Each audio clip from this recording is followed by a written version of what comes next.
Ponocrate, le premier, attaqua par le nord. Les gens de Picrocole ne savaient si le mieux était de sortir hors des remparts et les recevoir, ou bien garder la place sans bouger. Picrocole passa outre et sortit furieusement avec quelques bandes d'hommes, et là furent reçus et festoyés à grands coups de canon qui grêlaient depuis les coteaux tenus par les gargantuistes.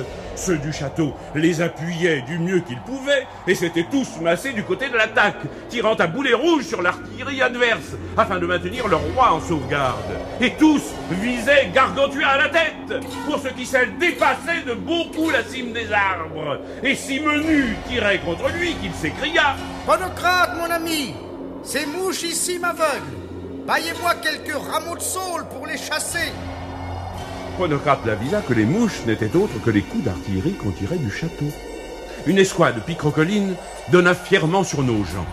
Mais peu en profitèrent, car la jument de Gargantua pissa pour se lâcher le ventre. Et ce fut en telle abondance que toute la bande des ennemis aventurés par là fut noyée en grande horreur. Lors, Picrocole, affolé, voulut battre en retraite. Mais frère Jean, cependant, voyant les remparts qu'il venait assiéger, dénués de gens, avait gagné la muraille, était monté dessus sans bruit, puis s'était écrié horriblement, et sans résistance, avait furieusement tué les gardes demeurés là.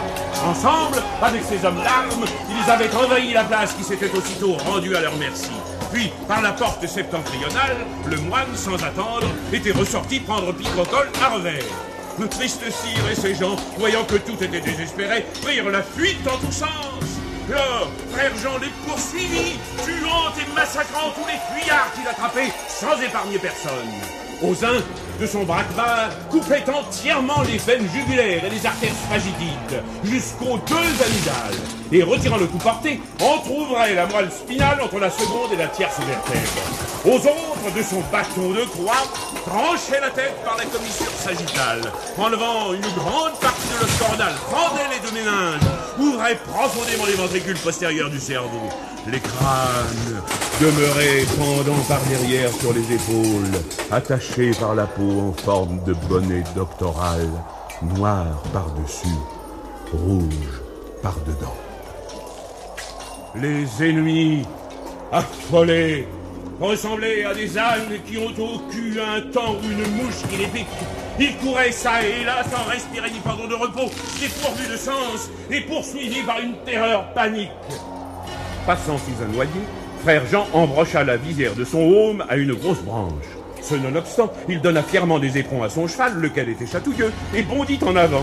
Gargantua et Ponocrate, qui suivaient à petite distance, le trouvèrent ainsi, pendu au noyer, criant et agitant ses bras comme les ailes d'un moulin.